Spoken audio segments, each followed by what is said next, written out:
वहां से अगर आप देखें तो किसानों के लिए 100 ऐसे डिस्ट्रिक्ट्स का चयन इस बजट में किया गया है जहां पर कि उत्पादन कम होता है, उनको चिन्हित करके 1,70,00,000 किसानों को उसका लाभ देना।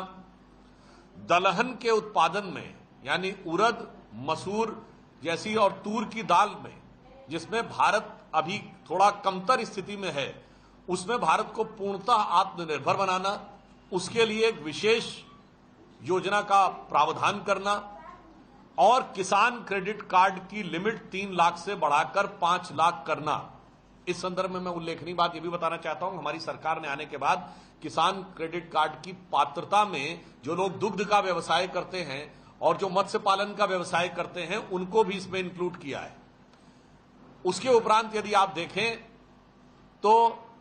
एकदम आधुनिक नई टेक्निक के बारे में जिस तरफ लोगों का कम ध्यान जाता है, हमारी सरकार ने यह लक्ष्य रखा है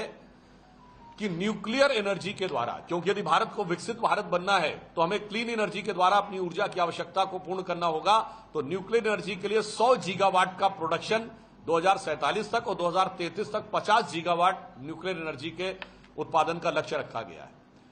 शिक्षा की दृष्टि से यदि हम देखें तो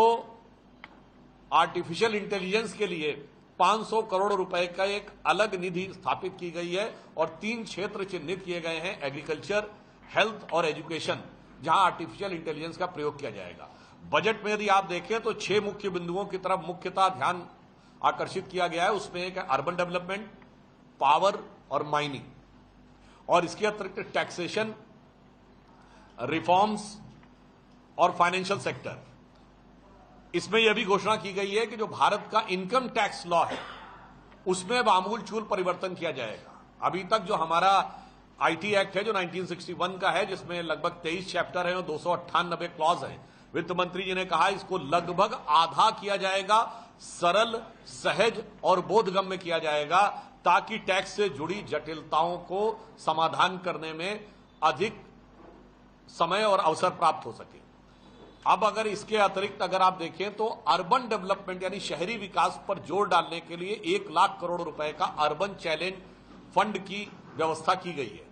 यानी भारत के अंदर शहरी विकास को एक नई ऊंचाई देने के लिए एक प्रॉपर व्यवस्था यहां पर की गई है। टेक्सटाइल सेक्टर्स में अगर आप देखें तो उसमें किस प्रकार से आगे उन्नति हो सकती है उसके लिए अलग प्रावधान है। और जो कैपिटल आउटले है, कैपिटल आउटले में 15 लाख करोड़ रुपए का